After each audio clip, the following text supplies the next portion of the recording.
We have talked about the Indian knowledge systems many times. We keep hearing about it nowadays, right? We talked about its influence in various domains. Computational thinking in the Indic tradition is the subtext of the book. How do these great scholars, while composing a great piece of art and literature, at the same time have this fundamental computational thinking behind it? Two very eminent authors, editors of the book, Professor Gopinath, who is now with the Rishihood University, and it's very, very interesting when I have conversations with him that in every aspect that we see around us, he's able to somehow decode that how there is an inherent computational thinking in the Indian mind. The question is, what is a meme? Of course, right now in social media, meme means something, but originally the meaning was that in living organisms, the information is transferred through genetic means. So gene is the unit of transmission of information about how to live in the complex world we have, genetic. So we thought that there is a cultural aspect to this idea of a computational in Indian thinking. That's why I have argued for the name of the book to have the word meme in it, even though it is confusing from a social media point of view. Namaste, good evening to everyone. Welcome to this interesting discussion that we have on a very unique topic in that sense. We have talked about the Indian knowledge systems many times. We keep hearing about it nowadays, right? We talked about its influence in various domains, various material sciences, arts, but not too much has been discussed about its contribution in the overall computational thinking. And I think that is where the fascinating and the unique contribution of the authors of this book is, right? Computational thinking in the Indic tradition is the subtext of the book, the Computation Meme. This is fascinating because we hear things like, oh, Indians invented chess, Indians had a lot of achievements in the terms of mathematics, calculus. We keep talking about this, but there has been a tradition of computational thinking and how it has traversed different domains, which we see even in the modern sciences. There has been a computational thinking in the Indic tradition. That is what the book covers. It's an edited volume where many eminent authors have come together and contributed. So I found it very fascinating. One of the interesting things in the book, of the many things that the book has contributed, is, for example, we know about the various shlokas that various great scholars have composed. So there's one incident that I read in the book about Vedanta Desika, about how he kind of solved the knight's tour problem, it's called, right? How do you cover the different squares in the chessboard without repeating? So talking about that from the context of why, if you read the shloka in a particular way, you can solve the knight's tour problem, and several centuries before Euler solved it, right? So how do they do this? How do these great scholars, while composing a great piece of art and literature, at the same time have this fundamental computational thinking behind it? And in similar domains like neuroscience, psychology, many other domains and arts, the book talks about. So two very eminent authors, editors of the book, Professor Gopinath, who is now with the Rishihood University, and he has served in the Indian Institute of Science for his entire career. He's retired from there, taken a position at Rishihood University. He's a PhD from Stanford. His interest lies in computer systems. But I think his research interests more in recent times have evolved around this book. And it's very, very interesting when I have conversations with him that in every aspect that we see around us, he's able to somehow decode that how there is an inherent computational thinking in the Indian mind. So it's interesting to know that we carry that from our ancestors. And we have Professor Shailaja Sharma, who is at Dazeem Premji University, who teaches mathematics and science. One thing I found fascinating about her background is that she has studied poetry in various Indian languages. And something that pains us mutually is that she has always felt, why doesn't the Indian knowledge be a part of formal academia? So now that I'm heading Rishihood University, we always had this thought that why haven't our knowledge traditions found a place in academia? So that is also her pain, and that is her reason to also edit this volume. So I request all of you to welcome both the authors with a huge round of applause, and I request you to please come forward and take your position here. Along with that, we have Professor Parag Singla, who is the head of the Department of Computer Science, the AI, School of AI at IIT Delhi. And we both have a very long history together. We studied together at IIT Bombay, University of Washington, have been long-time friends. And he's also going to give his comments on the book. And we have Professor Amrik Sen from Plaksha University, who is here and who's been a former colleague of Professor Gopinath and also has a similar interest in mathematics, computational thinking. So I request the panelists and the authors to please come onto the stage and take your chairs. So the format of the conversation that we'll have today is that we will have Professor Gopinath first start with his opening remarks about the book and what he feels from the book that is something that all of us can take away. Then we'll have Professor Shailaja Sharma speak about it, and then the panelists will come forward and share their comments, and then it will be open for everybody's discussion here. So let's begin. I would request Professor Gopinath that if you could come forward and please share his remarks from the book. Thank you. Thank you so much, Professor Shobit Mathur. And let me just, what I plan to do right now is to give some high-level perspective on why this topic is interesting in a way which hopefully is accessible to all, and establish the case, if possible, that computation has been deeply in our Indian thinking. Okay, so that's the premise I'd like to establish if possible. And it's not easy to do completely in a short time. So the book has got all the details, but I'll give you some snapshots of it. And also, interestingly, this kind of perspective that Indian civilization had running through, I believe is also relevant as of now. Okay, and I'll give you one or two examples of that. Okay. So before I proceed, let me mention what the word, because the title of the book says Computation Meme. The question is, what is a meme? Of course, right now in social media, meme means something, but originally the meaning was that in living organisms, right, the information is transferred through genetic means. Okay, so gene is the unit of transmission of information about how to live in the complex world we have, genetic, okay, gene. Similarly, meme is something which is a unit of cultural transmission.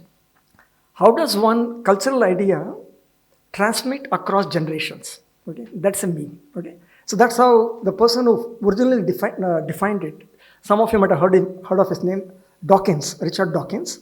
He actually, in his book, The Selfish Gene, I believe, he talks about genetic model of transmission versus cultural means of transmission. Okay, so we thought that there is a cultural aspect to this idea about computation in Indian thinking. That's why I have, let us say, argued for the name of the book to have the word meme in it, even though it is confusing from a social media point of view. Okay, because social media, I suppose, meme is a somewhat, it basically is possibly a frivolous idea which is bandied around very often. That I think is the social media kind of understanding. That's not the word which I want to use here. Okay? It's more of the fact that there is a cultural transmission of ideas. Okay? And let me just mention there are quite a few chapters here, and you'll see some in the methodology aspects of it. There are some in the arts aspect of it, some in the proper algorithms aspects of it. And I have an article in it, which is a fairly long article, and it talks about why I feel that there is a computational thinking in the Indian tradition. I tried to substantiate that in some depth. Okay? So that is the high level, let us say, idea about the book. And let's just start looking at the high level ideas. Okay?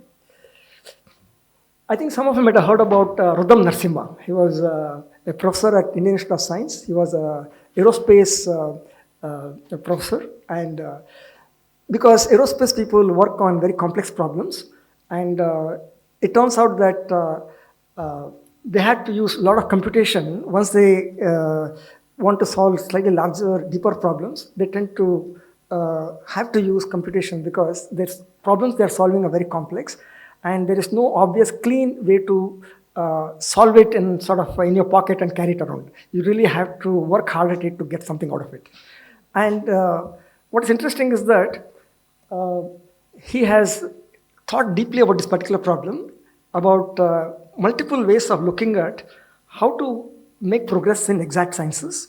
And he argues that a philosophy, you can see it here, a philosophy that may be called computational positivism, whose goal is to make computation agree with observation, appears to be having characteristic of Indian and apparently Babylonian astronomy. Okay? In a sense, what has happened is that in the Indian astronomical tradition, essentially what is happening is that you observe stars, observe planets, and you want to be able to predict them. Okay? And typically these astronomical phenomena are cyclic, typically cyclic. And so basically, if you have seen it here, you have seen it there, sometimes you can say that intermediate position here. And since it is cyclic, if I'm here, I see here, I see here, I can tell you exactly where it could be here also sometimes. Okay. So if you are able to observe multiple things in some reasonable detail, you are able to oftentimes do a good job of prediction. So in some sense, there's something called interpolation. And this interpolation idea has been systematically looked at in Indian tradition. And Brahmagupta, for example, has done amazing work in this area. Okay. And this we're talking about 6th century, 7th century AD. Okay. So, and basically, if you look at the thing, basically what you're trying to say is that you may not understand the complete physics of the problem. You may not be able to even model the problem. And actually, it turns out, even if you talk to the current mathematicians, you'll say that there's something called the three-body problem. You have just 3 planets. To be able to say how they actually will evolve over a period of time, it's known to be an impossible problem in all its complexity. Okay? Even just 3 planets. Okay? So essentially, there has to be some kind of approximations or some computational models which can be used to actually predict something, and you have to check whether it actually conforms to what you're seeing in practice. Okay? And that is basically this aspect which was there also in the Indian tradition, and that is the claim I'm making, that the Indian tradition from the very beginning had this notion that you actually observe things, you compute based on your observations, you check whether there is correspondence between those two. If there is a correspondence, you are of course happy and you're done. If not, you have to change some things, and that change happens through interpolation.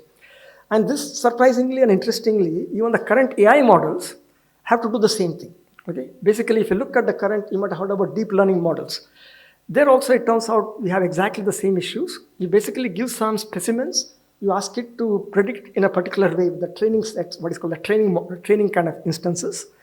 If they agree, whatever intermediate prediction module does, you're well and happy. But if it doesn't, you have to again change things. Of course, what gets changed, of course, is different for different kinds of problems. But in principle, there is an interpolation that goes on. Okay? And so essentially, in some sense, you can see that there is a certain high-level perspective which the Indian tradition has looked at, which is also carrying across all through history. And but interestingly enough, the mathematical developments in the very beginning had a slightly different idea also, and that is what Rudam Narasimha is talking about. That there is one which is based on computational thinking, computational positivism. Then there is also a model which is axiomatism. Basically, the idea that you start from some high-level ideas, and from there you can derive all the consequences. Okay. In a sense, you don't have to have a closed loop. You can actually have an open loop kind of model. Okay. Which is basically the Greek model. Okay. So you can see there is some kind of a divergence in the perspectives, a somewhat open loop kind of model, and a one which is a closed loop model. Okay. I would argue that the closed loop model was closer to the Indian perspective, and closed loop. Okay. Whereas the open loop model is closer to the Greek model. Okay. Basically, you have a set of axioms from where everything actually follows. Okay. You don't have to go back and fix it again. Okay. Whereas the computational positivism loop basically says that I give you some system, I try to build a model out of it, come with some implications of it, but I have to check whether it actually corresponds to reality, and I have to make some adjustments and keep making adjustments till somehow it fits. And that is the model Indian astronomy did for a long time. Okay? So this is basically the Rudam Narasimha is arguing that there are 2 different models. Okay? And yeah, okay. Actually, that's where the contrast between the Greek and the Indic models. In the Greek model, a good example of that is a hardware kind of device which was found sunk in the sea called Antikythera, and it's basically a kind of calendric system. It actually predicts eclipses. It predicts, of course, something called metonic cycle, etc., etc. But just one single idea, that of ratioed gears. That is a gearing mechanism that you see in our clocks, right? that repeated multiple times. A simple idea repeated multiple times. Of course, very sophisticated in terms of materials used in engineering it, but a simple idea. Okay? Whereas we look at Panini's grammar, it is in a complex domain of natural languages, and here computational positivism or this closed loop models are more appropriate. Okay? And so in a sense, you can already see some differences. The Greeks did some amazing work when it comes to certain kinds of things, but in a slightly simpler domain. In the Indian model, there was simply more complicated domain, and to do that, you needed really closed loop kind of models. Okay? Without that, progress was more difficult. Okay? And there were a lot of amazing, interesting algorithms. I'm listing it down below, Chakravala. It's a very complex algorithm, and this was solved in the Indian tradition, and it was not solved in the European tradition till about 18th century. Okay? And even the Indian solution was better than the European tradition till only about 20th century people figured out that Indian solution is actually better than the European solution. Okay? That is also interesting point of view. Okay? So in a sense, what I argue, I think we don't have time to go through all the things, but basically there are what are called problems of linear indeterminate equations. The Indian solutions take into account all corner cases and along with efficiency concerns. And this is starting from Aryabhatta, about 500 CE. Chakravala I mentioned, it's a quadratic indeterminate equations. Again, what is interesting is that the Indian solutions took 6 centuries because the first solution comes about Brahmagupta, and only about 12th century Bhaskara, the complete solution is given. So it took 6 centuries, 6 long centuries, but it was natively developed. It was not imported from anywhere else. And so that basically what I'm trying to say is that if there is a complex idea, it takes time to really flesh out all the details, all the complications have to be worked out, all the difficult aspects have to be worked out, and this was done. Okay?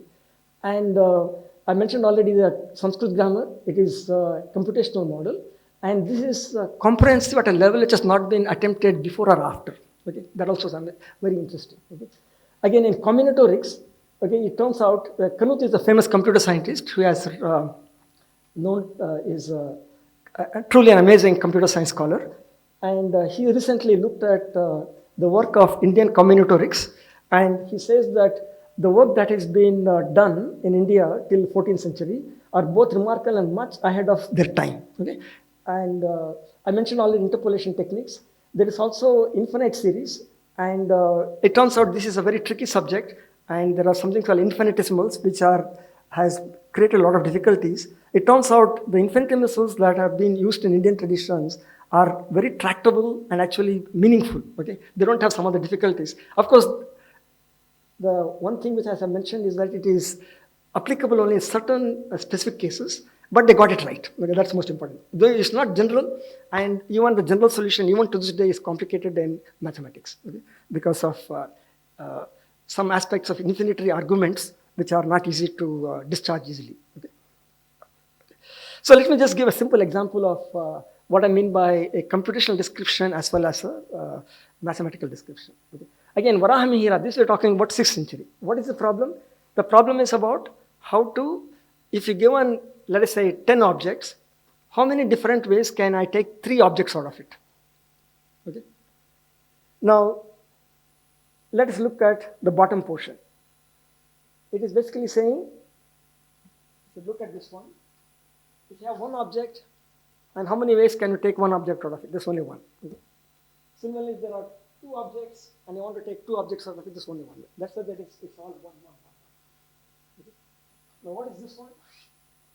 It says that if there are 8 objects, how many different ways you can take one out of it, one object out of it? Of course, there are 8 ways.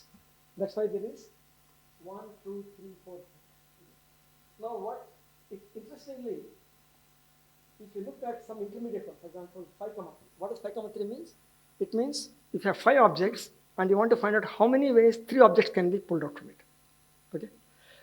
Now, that is somewhere here. Okay? 5, somewhere here. I don't know which one it is. So let's assume it's this.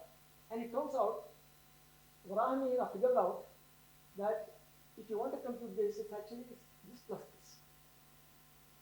So you want to compute this, it's basically again this plus this. You want to compute this, basically this plus this. So essentially, if you want to compute this, you go like this, you try to figure out this. essentially you have a method by which I can start from populating this with ones, 1, 2, 3, 4, etc. And I can compute this systematically. For example, I populate this, very easy to populate 1, 2, 3, 4, etc. 1, 1, 1, 1. It's easy to do. Then I can compute this because I add these two things. I compute this because I add these two things. Okay, etc. So essentially, I can populate, I can get to this. So any number, for example, I can compute C of, I can compute essentially C of n comma r. That is, given n objects, how to compute r. This is an example of what I call a computational method. Okay, basically I give an algorithm, I give you a procedure by which I can compute it. Interestingly, there's a mathematical description also in Indian tradition. Okay, Mahavira, for example, in the 9th century, he actually has a shloka which tells you how to compute it.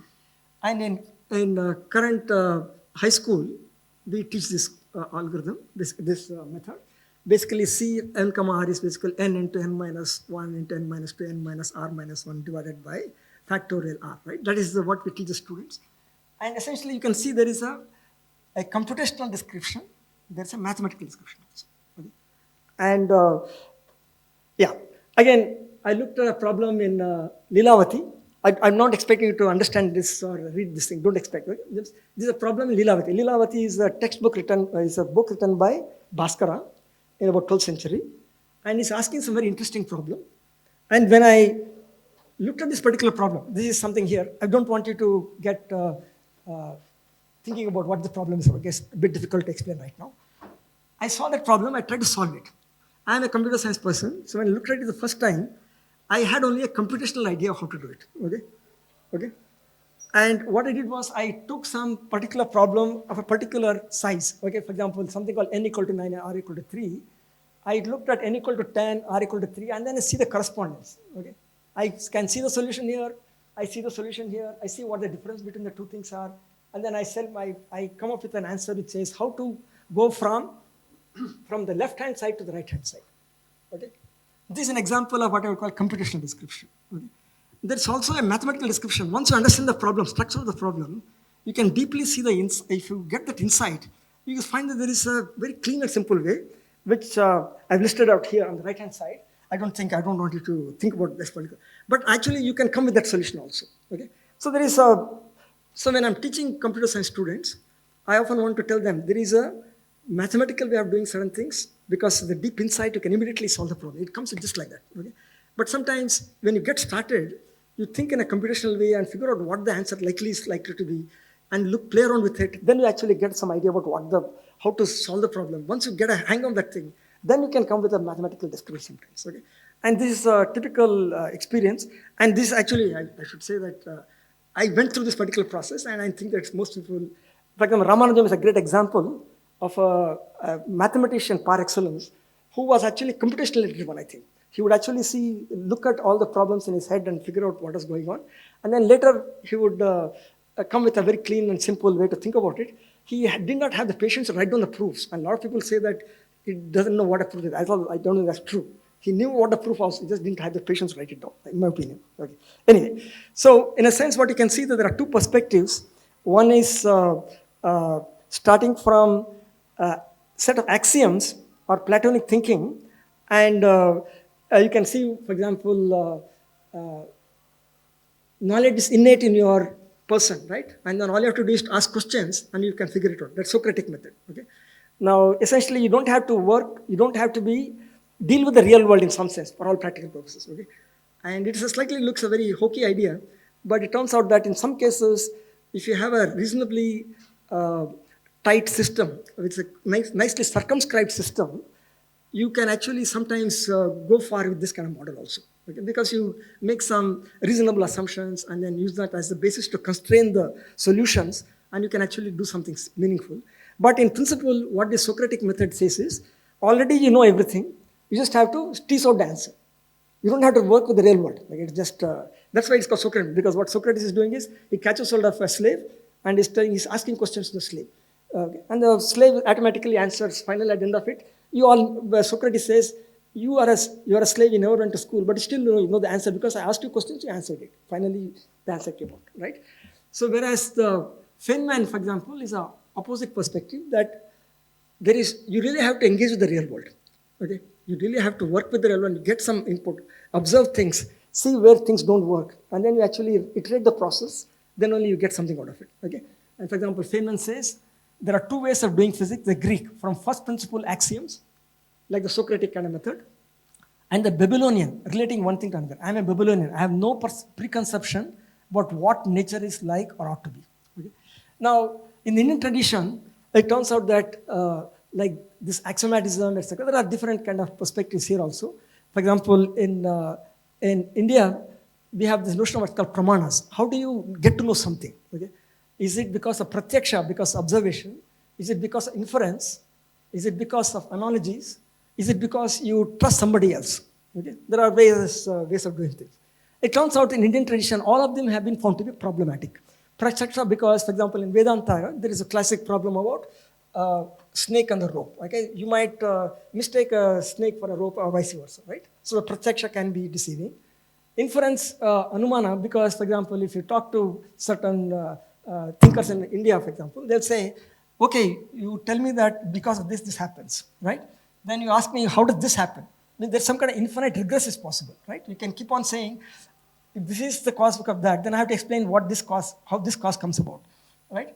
And I have to keep on going backwards, and where does it start? Okay, that's a problem. So some thinkers in India have found this idea of inference also problematic. Okay? Of course, a lot of people know that analogy is problematic. Okay? And of course, depending on authority also is problematic. Okay? So it turns out that even if you assume that deductive model, because a lot of people say mathematics is deductive, so deduction is the way to be sure of results. And it turns out that this also has to be carefully done. Okay? If it is not carefully done, you get into problems. A good example is what is called the paradox of the heap. It's a very trivial example.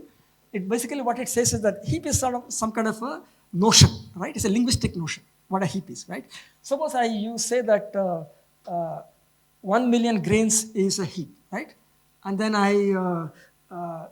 that's a premise number one. A premise number two says that if I take such a large heap, I take out one thing at a time, I still remains a heap, right? It's some kind of statistical argument, but the thing is, if you do it enough number of times, finally you get to one, and it's no longer a heap, right? There's somewhere it has fallen apart. In some sense, there is some infinitary arguments sometimes you make in your system that can create problems. Okay? So in a sense, even deductive systems, it has to be very carefully done. Okay? If it is not done carefully, you get into mess. Okay? And a good example of this is in the infinitesimals area. You can see this particular rectangle, right? A, B, C, etc. Right? So what is the problem with infinitesimals? You'll see that there is a sliver here, right? You can see my mouse here, this one, right? Everybody knows that this particular thing is bigger than this one, right? So I draw one more line, this is bigger than this. I draw this is bigger than this. In a sense, if you take this small area here that this line represents, you take the small area this represents, you will see that in everywhere, these areas are all bigger than these areas. So you will say that this area, this rectangle is bigger than, so not rectangle, this triangle is bigger than this triangle. You know that it's not the case. Both are equal, right? I don't know if I made this point clear, right? What is the idea again? You see this particular line, right? It has got a small amount of extent. It's got a length and a small amount of extent. So it has some area. So this area is definitely bigger than this area. The smallest line, right? A small line area, okay? I do that systematically. This line area also is bigger than this line area. Everywhere this line area is bigger than this area. So in a sense, this whole triangle is composed of all those small areas, these line areas. This should be bigger than this triangle area. Okay? That's what it comes. But actually you know that a rectangle, right? If you divide it like that, both are equal. That's because the notion infinitesimal had to be careful. Okay? In some sense, of course, it's obvious. This infinitesimal, it is to be scaled appropriately. There's something has to be done. Okay? But originally, when the 17th century mathematicians were working this thing, they didn't understand this part. They got into all kinds of mess. Okay? And that's why infinitesimals is considered problematic. Whereas if you look at the infinitesimals in our Kerala mathematicians, they had a very clear idea about how to do it correctly. Okay, anyway, I just want to mention this. Okay? So deduction is a problem. And you will see a lot of interesting things. If you study Indian mathematics, you will see a lot of very interesting ideas here. For example, we have a logical tradition in India called Navya, and they actually tell you cannot allow indefinite subdivision. Okay? Because what they are afraid is, you take a mountain, Meru, right? And he says that if you are allowing indefinite subdivision, then you can put the Meru mountain to be correspondence with a mustard seed. Because I can indefinitely divide this, I can also indefinitely divide this. And I can put a mapping, okay? Okay, and this is same as the Cantor. I think some of you might have studied set theory, etc. Cantor problem. Actually, this is what is there in Navina. Because if I tell Meru Sarshapayor api Tulya Parimanatva Prasangaha. Okay, what is saying is that you're saying that Meru, the mountain, Sarshapa is basically Sarsum. Okay, you're saying that both are Tulya, they're basically equivalent. Okay, Parimanat Prasanga, you are making that argument. Okay, so you can see that there is, and what is interesting is that Euclid is known to be an extremely amazing, geometer, but he actually, because of this, he was using deduction. Okay, but he actually, in one of his books, not in the geometry books, in some other book, he actually proves that Earth is at the center of the universe because he made some plausible sounding arguments, and finally came to the conclusion Earth has to be the center of the universe. Okay. And these are the typical problems, even deduction. Okay? So if people say that mathematics is deductive and therefore it's always true, etc., you have to be slightly careful. Okay? Of course, there are many faulty proofs, etc., I think, etc. Okay? Basically, in some sense, when you have infinitary arguments, you usually have a problem. Okay? Okay, I think I'll skip some of this because as basically what I'm arguing is that one way to, given the problems of this way of thinking, pramanas, and how to think about this thing correctly. One way to think about it is, you have reality out here. You have to abstract it. You have a model. You have some predictions. Either you use, if the model is simple enough, you can use mathematics to derive the consequences. If the model is complex enough, you might need only a computational.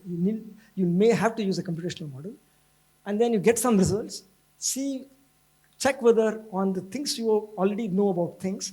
You check whether the results that you get are corresponding with what the reality is giving you. If not, you have to change the model again. Okay? And there's some kind of a loop, and there is no, let us say, the claim about computational positivism is that this is the only way you can understand things. There's no other way to understand. It's what, in a sense, epistemologically, this is the only way to understand. There's no other way to do it. Okay? Previously, there was something called logical positivism, the fact that everything is logic. Okay? And that was demolished by Gödel, etc. So that's the difference. Again, I just want to mention that this is still a simple enough system because once you have quantum kind of systems, it turns out that the ability to observe itself changes the system itself. Okay? So it is a simplified model for the time being, but one can tinker with this so that even quantum kind of systems can possibly be modeled. Okay? So what I want to right now argue that this computational positivism idea was actually called ganitaikya in India. Okay? Druk is basically the seeing part, observation part. Ganita is basically the computational part. Aikya is basically the unity part. Okay? So essentially the Indian model was ganitaikya. Okay? And this was actually argued as early as 700 BC okay? By Buddha Garga, for example. And even Bhaskara, for example, 12th century, for example, he says Granta Uddesha, he says a Drugakya. Okay? Basically he's saying that your, let us say, the aim of the text is accord with observation. Okay? And Nilakanta also, for example, says the best mathematicians have to sit together and decide how the algorithms have to be modified or revised to bring computation back into agreement with observations, etc. And etc. Basically, you can see that this continuous idea is there across, starting from 700 BC all the way to 16th, 17th century. Of course, after 17th century, the Indian civilization was essentially dismantled, so nothing after that. Okay? So, okay, I think I'll skip some of these things. Okay. So one thing I just want to mention here is that if you study the history of Indian mathematics, unfortunately, many of the Western authors have dismissed Indian mathematics because they didn't understand that mathematics is not completely deductive. Okay? It is done by intuition. It's done by a lot of hand waving, etc. Those arguments. And only recently, people are now using some systems, something called Lean, for example. There's a system called Lean, which actually rigorously tries to make the argument about various properties, etc. And that is only becoming now feasible because computation is now helping you to do it. Okay? Otherwise, it's almost very difficult. Okay? And for example, if you might have heard about Fermat's theorem, it is not very clear that people really whether it's actually even today, even though it is widely in the community of mathematicians understood to be correct, it is not being completely logically derived. Okay. It's not deductively to the extent that a deductive system can do it. It's not possible. Till nobody has. Okay. So I think that unfortunately, as I mentioned, the Indian mathematics has been misunderstood by, I believe, the historians and mathematicians, basically because they were looking for a proof-oriented mathematics or deductive-style mathematics, whereas we are seeing a computational kind of mathematics in our tradition. Okay? And because of that, I think it has been not taken seriously. And whereas nowadays, I think with more of the recent scholars, that change is happening. For example, David Mumford is a Fields medalist, or Knuth, for example. They understand this aspect a bit better, I think. Okay. Again, whatever I talked about has a lot of interesting other perspectives. For example, the debate between rationalism, empiricism, whether innate hypotheses versus theory, again, psychology. And what is interesting, I think, also is that the axiomatic systems have a problem precisely because when you have two frameworks, how to put them together, it's not an easy thing. There are a lot of issues out there, and that's the reason why I feel axiomatic systems, they fall apart when you try to put them together, with multiple axiomatic systems. And again, when axioms are added or removed over a period of time, what happens? When systems interact concurrently, there also is an issue. Okay, there are various there are problems. Okay. So I think that there is a continued relevance of computational positivism, and I think Radham Narasimha also says that the interaction between these two cultures have played a key role in the history of science and seem to continue to do so in the future as well. And essentially, if you look at great mathematicians like von Neumann, for example, they actually understood this aspect in a deep way early in the 1950s itself. Okay? And okay, I thought I will close by one interesting example. You see this autonomous driving. I think we keep hearing about autonomous driving, right? And this is an article which I just recently came across in IEEE Spectrum. And there are two approaches, the US approach and the Indian approach, you might call it. Of course, the US approach has a lot more backing financially in terms of time, in terms of talent, and all this kind of stuff. But there is a person in Bhopal doing the Indian type. Okay? Let me just mention what the difference is. In the first one, what is the goal? Create a highly detailed and deterministic model of the environment around the car, made possible only by training on millions of miles of driving data painstakingly gathered over many years. But despite all the training, these companies are still bedeviled by the long tail problem. Idea that no matter how many scenarios you train on, you will always encounter rare but unique corner cases that will flummox your vehicle. Okay? The Indian approach, so basically, essentially, it is an open loop system. That means there is a high level idea, it drives all what has to be done. Okay? That's essentially open loop, I would call it. Okay? What is the Indian approach? And this is the name of the company is Swire Roberts. I'm not saying that they have delivered on the promise, but it's an interesting approach. What are they saying? Indian traffic is both stochastic and adversarial. Okay? Road conditions, driver behavior almost completely unpredictable. So you need algorithms to generate probabilistic representation of the environment. Essentially, you construct the model on the fly. Okay? You don't say that you already have a model and from here everything comes. You construct models on the fly as time progresses, and you figure out how best to handle the situation as it happens. Okay? Okay? Of course, this is computationally complex, true, but the claim about this particular person, Swayat robot, is that it can be done, and he has been driving, I'm told he's been driving in Bhopal on this for the last 4 or 5 years. Okay? He's been doing it. Okay? So this is an example of a closed loop system. Okay? And I am arguing that these kind of perspectives are useful even now. Because this is basically a computational positivism loop here, okay, in some sense. Okay? And almost all AI currently, the way it is practiced in neural networks is basically this. Okay? Okay. So I just wanted to conclude here by saying that this computational way of thinking is, I believe, fairly well developed in Indian thinking in the past. I think we have let go of this particular perspective. We have to somehow get it back into our curriculum and see if we can tell our students exactly how to think about this newer ways of thinking about it. Because right now the way we teach them is that it's all axiomatic, okay? Which I feel is certainly interesting and beautiful and everything. I'm not doubting that part. Okay? But it is not doing justice to how to handle reality. Okay? That I think is the issue. Okay, with this, I'd like to conclude. Again, thank you for a patient listening. Thank you. Thank you, Professor Gopinath. So I'd like to request, Yeah, please have a seat. Yeah, please go ahead. Yeah, I would request Professor Shailaja, the other co-editor of this book, to share her thoughts. I think we got a great perspective about how in the Indic tradition, this computational thinking, the way you have expressed it as a closed loop way of thinking, is very different from perhaps the Greek way or the other Western ways of thinking. I request Professor Shailaja to further elaborate on this and share her thoughts on the book, please. Thank you.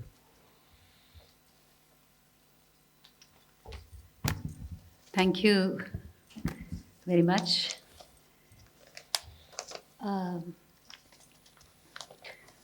In order to say the few things that I wish to say very clearly and within the limited time that is available, I will read out my prepared notes so that I will be able to make the important points which I wish to make.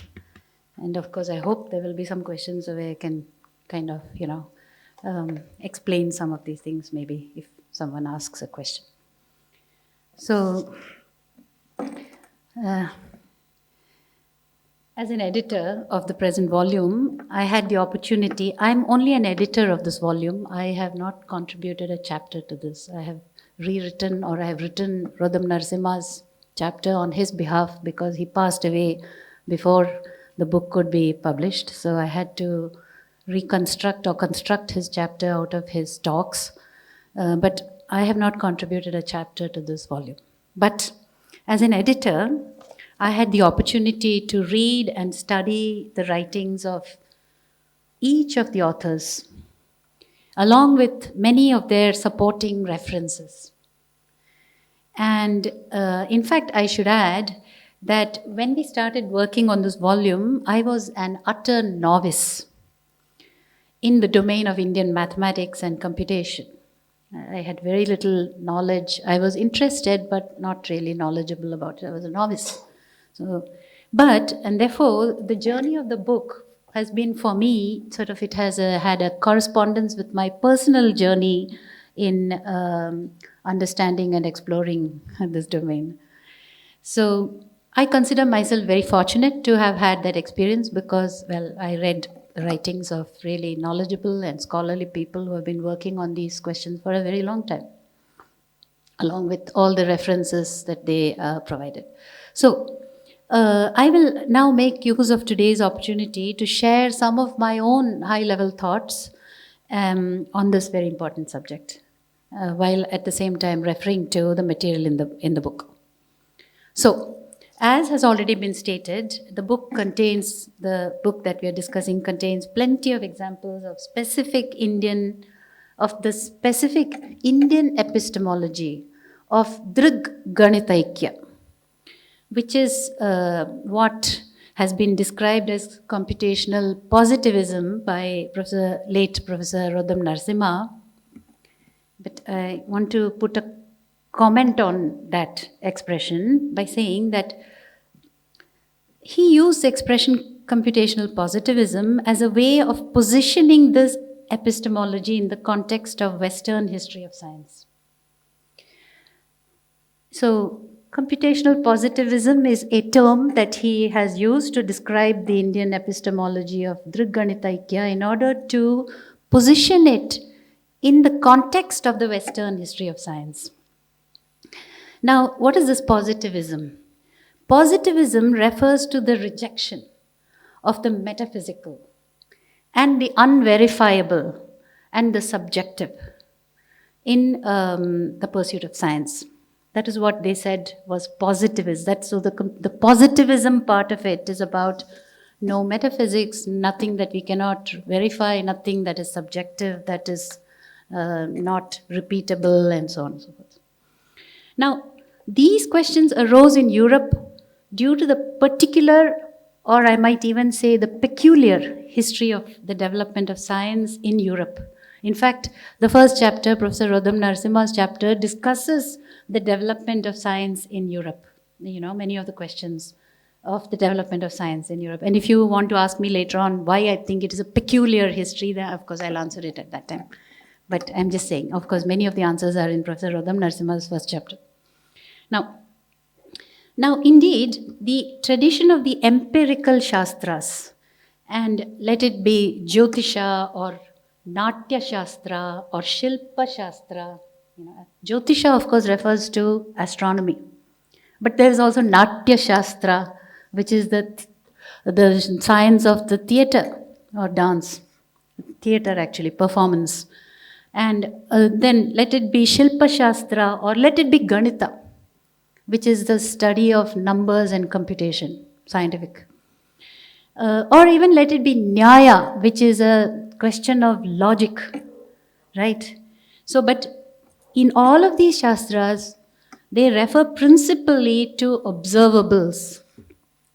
They principally refer to observables. And they do not enter into metaphysical topics or subjective experience. I'm saying principally. But perhaps the reasons that they do not are not perhaps the same reasons as why the Europeans were so worried about positivism, and the context was not the same, you see. So I'm just trying to say that positivism and logical positivism in Europe has a different context than ganitaikya positivism, if you like to call it positivism, which of course Professor Rodam Narasimha has called it computational positivism, but the context, the history, etc. are quite different.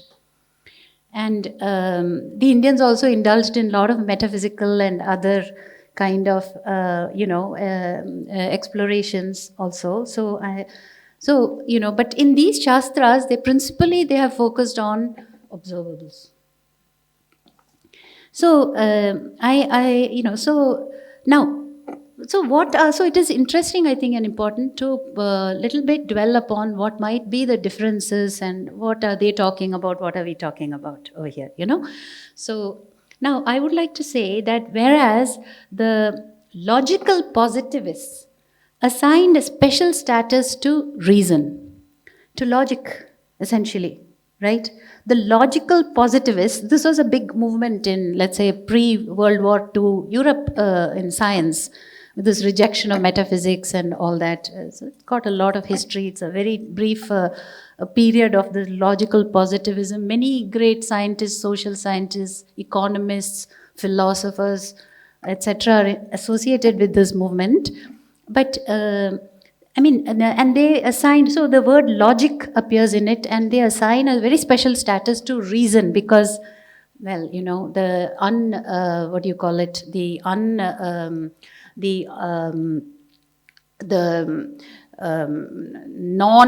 no scope for error. How do you say that?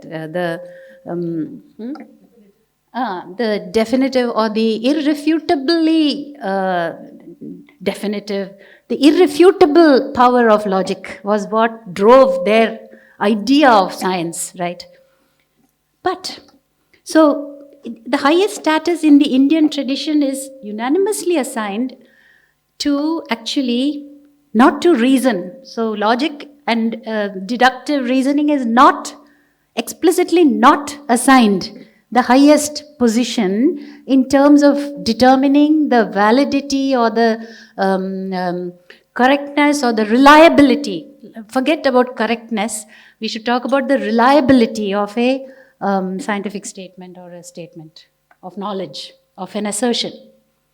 So the Indian, so of course we had many philosophical schools, and they had great arguments among themselves as to what constitutes reliable knowledge, but all of them agreed that at the end of the day, the most reliable one is the observed sense data. You have to verify it with the observed sense data.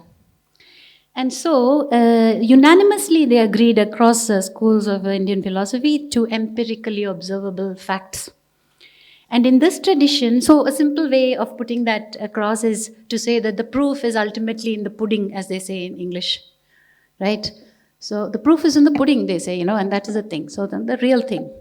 Now, so of course, all these statements, there's a lot of lots of things behind it what can you rely upon, can you not rely upon? I can just give a quick example. For example, in Ayurveda, they say that you can give me 1,000 arguments to say why a particular drug which leads to loose bowels, why it should actually have the opposite effect. But your reasons will not change the behavior of the drug. So I'm just saying, okay? So argumentation obtains a lower level of, it is a lower level of evidence or proof, or, it does not provide, it is overruled by the empirical observation in the Indian tradition. So anyway, lots of things can be discussed, but we'll try to keep it short here. So in this tradition, all assertions about the world are tested in the crucible of sense experience, and the models. Whenever I say all assertions, I should say most or almost all or predominantly, and so on, because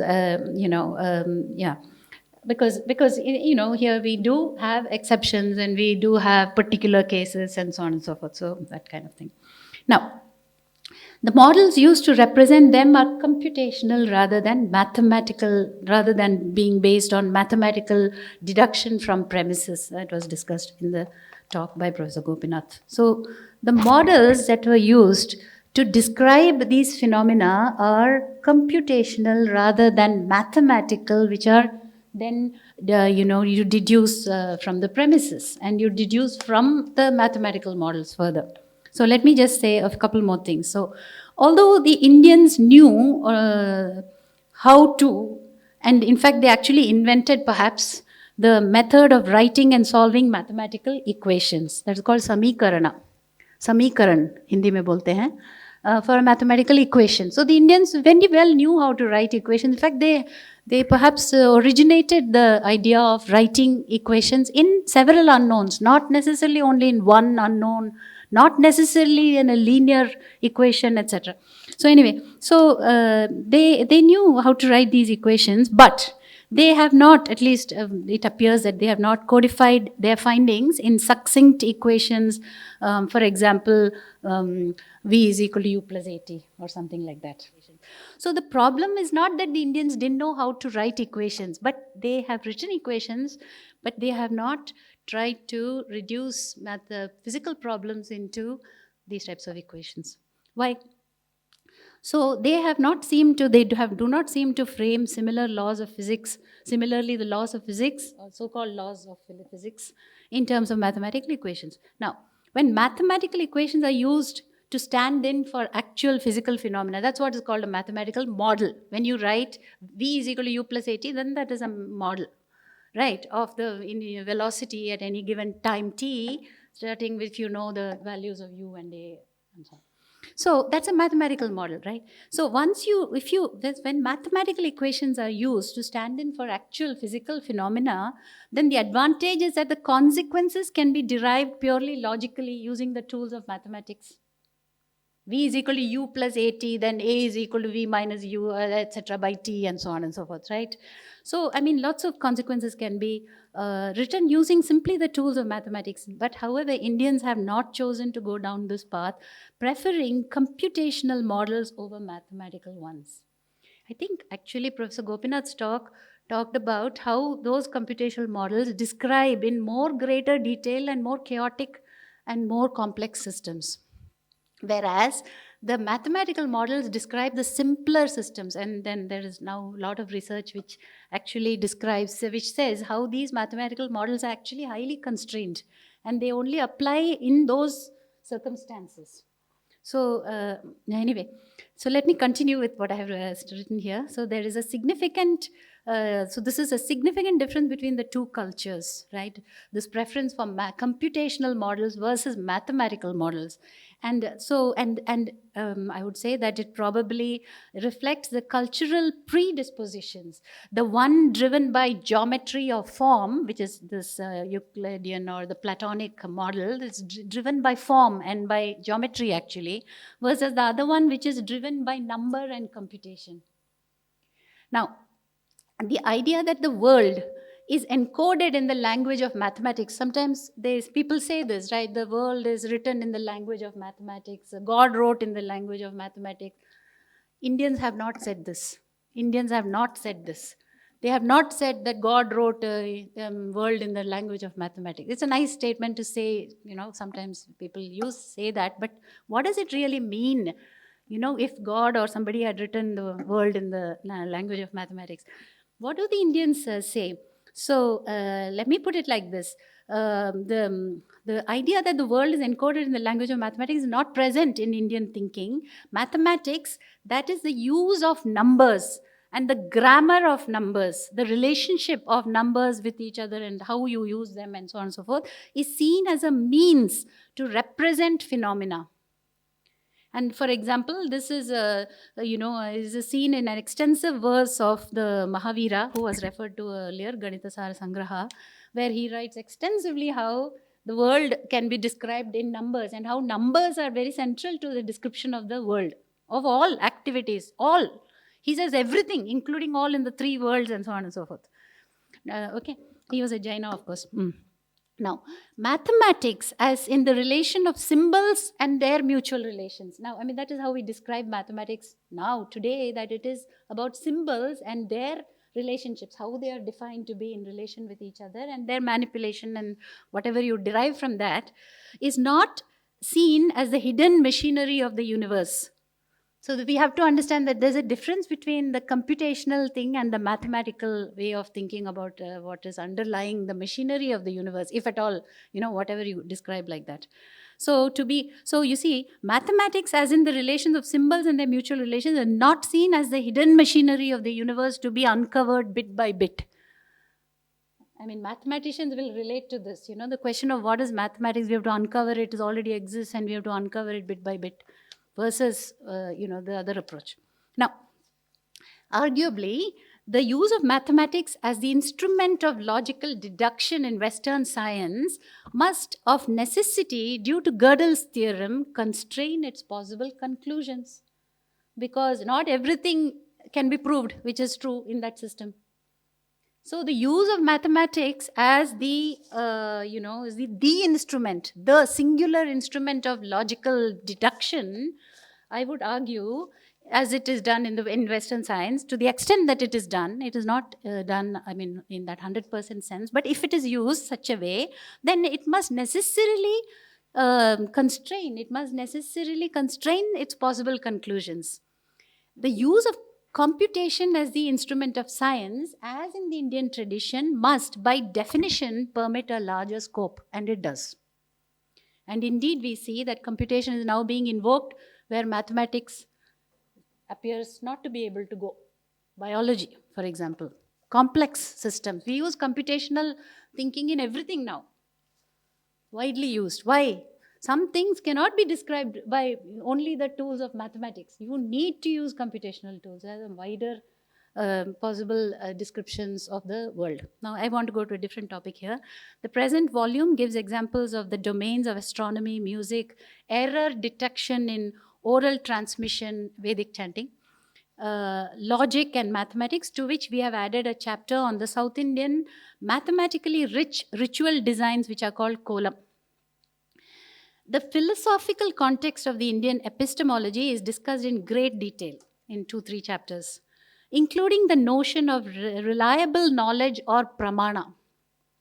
Now, it is said, some people have said that there are 2 types of philosophy. One which is descriptive, which describes the world, and one which is interventionist, which tries to change the world. Nancy Cartwright says this in one of her writings, that describing that philosophers, there are 2 types. Somebody has said there are 2 types. I'm not going to argue whether it is so or not so, but let us say if it is so, and if indeed those 2 categories are descriptive and interventionist, then I would at this point argue that the Indian approach is descriptive, of the descriptive kind. The Indian approach seems to fall into the descriptive category, developing models that best describe the observed facts. This can be seen across domains like astronomy. Description of how the planets move with respect to the background of the stars, the sun, and so on and so forth. It's a description. And that description also permits you to then predict and so on and so forth. But but it's not only in astronomy. But also in music. So, for example, we talk all about classical Indian music, raga music, etc. Where does it come from? Does it come from a top-down axiomatic system which says that these are the beautiful notes and these combinations only can be beautiful? Or does it come from some other understanding of how human emotions are connected with the sounds, particular sounds and combinations and so on and so forth? And raga music, to the extent that it is described, etc., does not come from a top-down, but from by definition, by calling it raga music, it is a description of what moves us, what sounds are pleasing, and so on and so forth. Not only in music, not only in astronomy, but also in grammar. Now, raga music explores the empirical connection between sound, nada, or musical notes and human emotions, which are raga. But anyway, likewise, it has been stated by Bhartrhari, who's a great grammarian, that grammar describes pre-existing language. Grammar does not create language, it describes language. Bhartrhari has said this. And he said, I'm saying, a good or great grammar describes the language well and concisely and completely, and identifies the rules that generate the valid expressions of the language, as does Panini's grammar, which is discussed in great detail in the book. So, these are all important questions of epistemology that are deeply embedded in the Indian approach that is discussed in the present book. It is clear that the vast realms of reliable knowledge that we are here discussing are not odd or accidental findings which have been collected together. That is the other myth or misunderstanding, that maybe, over thousands of years, these people collected somehow something and all got collected, accumulated, But I argue that what we are discussing here are not odd or accidental findings which have been strung together, but are the result of a systematic exploration using a well-defined idea of truth or reliable knowledge. And the means of gaining reliable knowledge. What is the means of gaining reliable knowledge? So it's a systematic exploration based on a well-defined notion of reliable knowledge and the means of getting reliable knowledge. And the means also of accumulating. How do you accumulate knowledge? How do you accumulate knowledge? So I'm not going to try to answer it right now, but the means of accumulating knowledge, and not only that, building up knowledge, and also the means of discarding outdated and erroneous ideas and revising. All these things are required for a large scientific enterprise. So this is a large scientific venture spanning several millennia, and it's held together. What holds this whole thing together? What makes it into one consistent, describable body, which can be described in short form? Because of the well-developed and parsimonious approach of selection. So these are my thoughts. I will finish my remarks with a few references. I just want to also make a few references to some work that I have been doing lately. Inspired by all this work. And so I just want to quickly refer to, and my reason to do that is to say that it's not a finished subject or complete. This is the beginning of something. What is it? So in one piece of work with my students, we examined the properties. I want to make some accessible examples here of, perhaps you know about the game of Chaucer, Indian Ludo, Indian dice. So we examined the properties of Chaucer dice, and we discovered that they exhibit optimal properties from the standpoint of a game in terms of the distribution of the discrete frequency probabilities. After all, it's a dice, so only we are talking about discrete probability, finite possibilities, and so on and so forth. The Chaucer dice turn out to be exhibiting optimal properties. I won't describe what are those properties, etc. The selection of the number of dice and the numbering of the faces, it's not 1, 2, 3, 4, 5, 6 in Chaucer dice. So the number of dice, the numbering of the faces turns out to have, be very optimal, and it does not appear to be accidental, but it appears to be the result of some kind of choice making, which may be like a combination of empirical and also some computational activities, because Indians were very good at combinatorics. We heard about that. And this combinatorics directly plays into, I should mention that combinatorics in Indian tradition is called Ankapasha, which actually directly refers to dice. Anyway, so the odds of dice, etc., it's a combinatorial problem, and we were damn good at it. Now, this paper which I just described was presented at the International Conference on the History of Mathematics in December of 2024. Another recent finding which I want to mention over here because I feel it is pertinent, and which will be, I will hope to write it up more nicely, but I've written some review of somebody else's work on some recent, some 9th and 10th century mathematicians called Sridhara and Mahavira also, in which there is a clear reference to significant types of statistical thinking in the works of mathematicians of the 9th and 10th and 12th, around that period, centuries. Now, the techniques of averaging and the use of averages, both in the sense of calculus, where you want to represent a curved surface by some rectilinear thing. You want to represent a misshapen pit by some rectangular shape, okay? It's a calculus problem. But it is also a statistical problem. It has been discussed in a statistical sense, where averages are used and they are explicitly stated as they will converge, and you take as many as possible of them, which is actually the weak law of large numbers. So now the reason to mention these results is to make it clear that the present volume and the ideas presented herewith may be regarded as the starting point for a wide range of new explorations, and that and exploration of already known materials with the benefit of the new perspectives. Such an exploration will also likely yield new insights highly relevant to the present new developments in mainstream science, computer science, and which has also refocused itself on data and observations thanks to the availability of vast amounts of data and computing power. Modern philosophers of science are once again revisiting the question of what is the most fruitful way to explore the world. Is it a top-down Platonic approach, or is it a bottom-up empirical computational approach? What is the best? Or is it some combination of both? What sort of a combination of both? So I hope that the present volume, by shining a new light upon the Indian method, we hope will generate wider interest in this question. Thank you. Particularly what you said about especially complex systems, like the atmosphere when you study computational thinking helped, and that is what Professor Gopinath also mentioned, especially in the autonomous vehicles. It's a complex system. The Western approach is to map the whole area, but the Indian approach is possibly to computationally solve it on the fly. So I think we find relevance of this all the time, and it possibly is going to solve many complex problems going ahead. So we have a few questions. We'll begin with the person at the back. Please, you could introduce yourself and ask a question.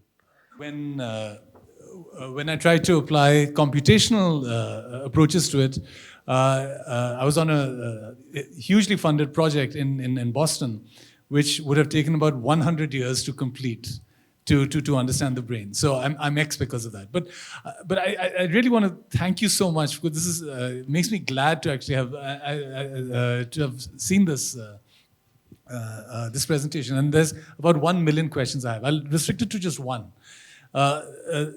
Rich Sutton has come up with a bitter lesson. And I don't know if you're aware of that, but it's something that's driving a lot of people to be abject in deep learning. The idea is that every good idea that you've had in AI and ML has now been basically washed away by the increase in computation, by Moore's law. So, you had some good idea of like partitioning data or some like logical construction of putting it into various things. As soon as you put more, and this is essentially OpenAI, Ilya Sutskever's insight, that the more compute, you'll get something valuable out of it. And we're, as you know, at an inflection point in that.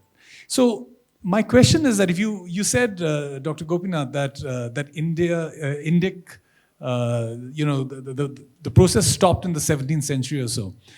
I can imagine what you mean by that, but I'd like to perhaps get a little more specific about it.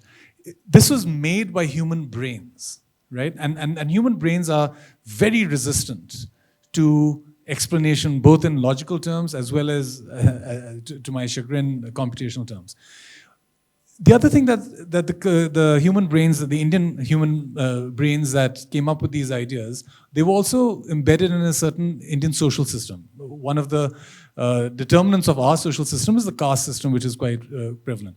To what extent do you see that those social constructions sort of enhancing, but also perhaps retarding the progress of these thoughts? Thank you. I think that if you look at the Indian system education, I do not see it fundamentally different from what I would call a well-functioning, let's call it in recent past at least, the US educational system. Rigor, effort, and systematically letting people explore possibilities. Okay, I think if you look at, as I mentioned, you take that problem of what is called quadratic indeterminate equations. It's a very hard problem, extremely hard problem. It was initiated by Brahmagupta, but various scholars worked on it systematically for 6 centuries, but finally got something out of it. And it's only because of the systematicity in the system of instruction, of evaluating the right, students to be able to continue this kind of work, and ability to, sustain it, okay, over a period of time. Okay? That's the reason why it finally, of course, right now we can telescope that 6 centuries, possibly to probably about 10 years or something like that, possibly, okay, because the accelerated way in which the current education systems work, okay. But I think, I'm not so sure it's a caste system that is the issue. It's basically because as many, some people, there's an argument that Brahmagupta actually is a Gupta. He's basically not from the Brahmana community. I don't know, there is some controversy, I don't want to get into it, but some people claim that he's actually not a Brahmana community. So basically, and also there is enough let us say, literature from Dharmapal and other kinds of thinkers that Indic education was widely available to most, across all the varnas. Okay? It was not confined to only one particular varna. Okay? And that's the reason why the Indians' industrial output in the past was substantial worldwide, because it cannot be just by having the knowledge in few people's hands. Like, it could not be feasible to able to say that 1/3 of the GDP of the world was actually coming from India. Okay, so my argument is that definitely, for example, you take the Jews, for example, right? They have won some 100+ Nobel Prizes, etc., and there's a phenomenally large number of for a small population. So I think that is similar equivalent is there for Brahmanas, but there were other people also in the system who were also in the system. That's what I would like to say. Thank you. Interesting. Can I add something to the answer? Yeah, please. I just want to add one thing which I have considered to be important, which nobody really refers to, which I think is this business of converting knowledge into algorithms. Alfred North Whitehead is famously, or not so famously, reported to have said that human civilization is measured in terms of the number of things we can do without having to think about them. The transformation of knowledge into an algorithmic form makes it possible for people widely to make use of knowledge. I just want to make this additional point that in the Indian tradition, definitely for various reasons, the sutras were extremely concise and mostly they were algorithmic in nature. But also the fact that algorithmic knowledge is easy to transmit and to make use of, and as was also said, you don't get material prosperity without the application of knowledge. So, for example, carpenters don't have to learn all the trigonometry and invent all the terminology, but they have to use it. And we know it, that they use it and so on and so forth. I just want to add it. Thank you. Okay, thank you. Yeah, please. I just want to add about deep learning. I mean, I guess I don't have expertise on neuroscience, but machine learning, deep learning, at least my opinion would be that symbols are still there. I mean, It's just a evolution that is happening. I mean, when we talk about languages symbols, right? When I say that no, who is sitting where, it's not vibration, it's actually people. People means that no, there are objects, and we've done several experiments that, as I say, my students are working on those projects, and we are realizing that it's not just about data. Often it is also about generalizing to settings that you have not seen, and if the data is little, these symbols can actually help you generalize better. So I think it's the deeper integration of those two, which we do seamlessly as humans, right? When I talk, I mean, I'm listening, which is continuous sound, but then I'm also able to see that I have to stop now, or there is a discrete sort of action going on. So this seamless integration is the key. So at least from machine learning perspective, I would say symbols are still out there. Maybe last 10 years not for them, but down the line, right, they'll still be important, as important, I think. Okay, thank you. Take any questions that we have. Okay. Professor Madhukeshwar wanted to. Madhuji's question about if it is not mathematical, how is it represented is what she asked. I mean, if you have not a formula, so how is it represented? So that's Formulas were written. Gopinath, if you can use a mic, please. Indian formulas were written in something called the reverse Polish notation. Basically, for example, if you say 5 plus 7, it will be written as 5, 7 plus. Okay? So it will be yuta. For example, 5 will be written as pancha, 7 will be written as sapta, of course, and then yuta is basically addition. Okay? So there was a notation for doing it. Even for equations, there was a notation. So there was a notation. It's not the same as the European notation, but there was a notation. Okay? If I send you one or two, the way they are written in English, or the way we are taught algebra, will you be able to send me equivalents? Yeah. No, there I have given some examples in the article which I've written. It's there. Okay, it's there. Okay. That's interesting to know how we represented equations or mathematical closed forms in terms of a computational way of representing it in language, right? So that's very interesting. No, I just want to mention that, again, I repeat that Chakravala algorithm, it's an extremely complicated algorithm. Okay? Even today, if I talk to some graduate student, they'll take a long time to understand what it is. Okay? And that was perfected. It took, as I mentioned, six long centuries. Okay? But Ganana is calculation. Chakravala, they give names, for example, Valli, method of Valli, okay, they'll call it, okay, so things of that kind. Yeah. Personally, I found it fascinating that for 6 centuries you can work on a problem, and that will not happen unless you have the right education system in place, right? You have to transfer that generation over generations. That is that cultural transmission of ideas across space and time, which is very important. Okay. So almost like, and that was reasonably intact till about 4th century. Wow, amazing. So we'll come to a close. I'm sure there will be other things that we can discuss. They can share their contacts after the session, and there'll be other ways to reach out to them and ask questions. So thank you everyone for coming over late in the evening. And let me just one small little announcement. In case you're interested in getting a copy of this book, please write to. I'll give you my email address: kgopinath2@gmail.com. kgopinath2@gmail.com. Okay. So, I'm sorry. I'll have my cards. I can share my email address as well. You can write to me. So thank you everyone, and we'll keep the conversation growing. Thank you all the panelists, and thank you to the co-editors of the book.